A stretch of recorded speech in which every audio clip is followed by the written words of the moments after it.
مجھے تو یہ سمجھ نہیں آ رہی کہ ارطغرل ڈرامے میں حلیمہ سلطان نے لپسٹک کہاں سے لگا لی. 13ویں صدی میں تو لپسٹک ایجاد ہی نہیں ہوئی تھی.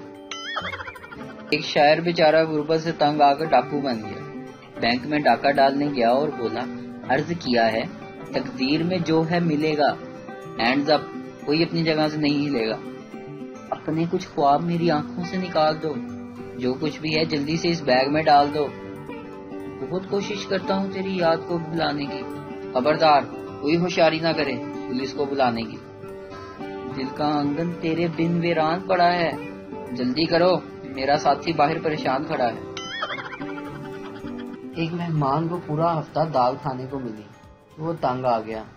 آخر میزبان کو رحم آیا اور اس نے پوچھا آج آپ بتائیں, آج آپ کی مرضی کا کھانا بناتے ہیں, کیا کھائیں گے آپ؟ مہمان نے کہا کوئی ایسی چیز بنائیں جو اندر سے ساری دال چوگ لے. ایک دوست دوسرے سے سوچ رہا ہوں امریکہ گھوم آؤں.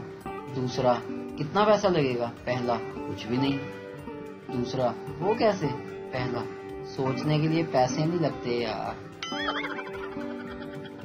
سردار نے ایک ماچس کی تیلی لی اور تیلی جلائی. تیلی نہ جلی. دوسری جلائی نہ جلی. تیسری جلائی وہ جل گئی. تو سردار نے جلدی سے بجھا دی اور کہا اے کامدی ہے رکھ لینا, یہ کام کی ہے رکھ لیتا ہوں. بیوی دیکھیے میں آپ کے لیے بازار سے ایک سوٹ لائی ہوں. شوہر حیرت سے اچھا آج تمہیں میرا خیال کیسے آیا؟ بیوی یاد کیوں نہ آتا, 3 لیڈیز سوٹ خریدنے پر بالکل مفت مل رہا تھا. ایک بادشاہ کے دور حکومت میں خوب مہنگائی ہوئی. عوام بڑی بہادر تھی, اس نے مہنگائی برداشت کر لی. بادشاہ بڑا حیران ہوا کہ آخر لوگ مہنگائی کے خلاف احتجاج کیوں نہیں کرتے. کوئی جلسہ نہیں ہوتا, کوئی جلوس نہیں نکلتا. آخر ایک دن بادشاہ نے تنگ آ کر پولیس کو حکم دیا کہ وہ بازاروں میں کھڑے ہو جائیں اور لوگوں کو 2 جوتے فی کس کے حساب سے مارے. آخر چند دنوں بعد لوگوں نے احتجاج شروع کر دیا. بادشاہ بڑا خوش ہوا.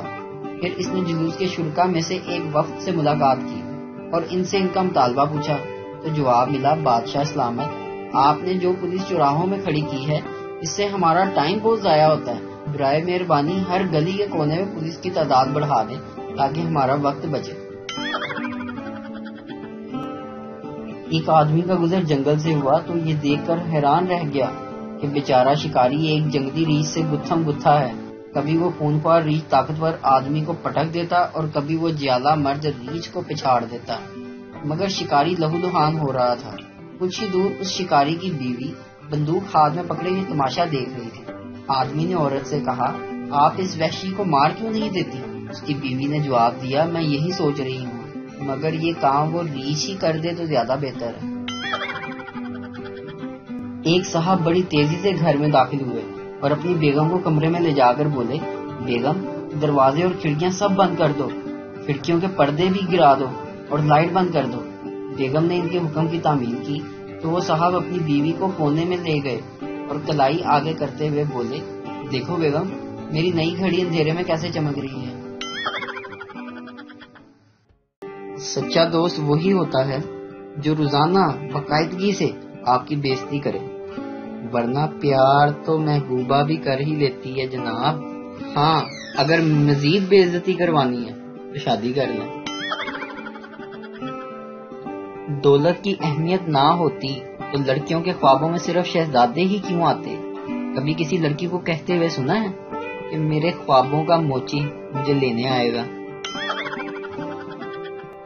لاک ڈاؤن میں نرمی کے بعد 2 وقت کی روٹی کے لیے تنگ عوام شاپنگ کے لیے دکانوں پر ٹوٹ پڑی.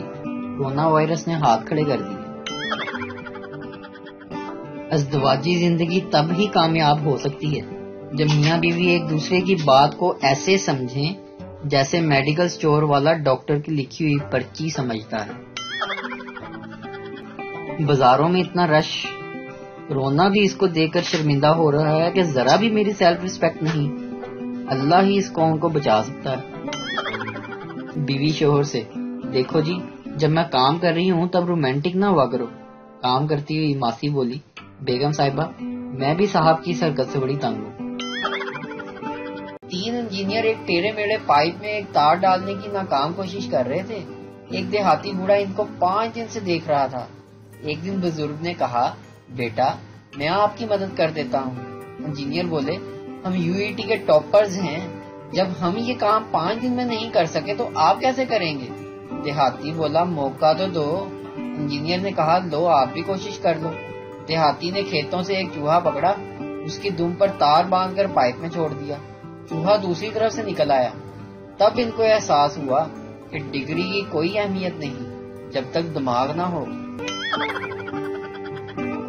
ترکش لڑکیاں دیکھو تو سب 6-6 فٹ لمبی، اور یہاں پاکستانی لڑکیاں خود 4 فٹ کی اور زبان 10 فٹ کی۔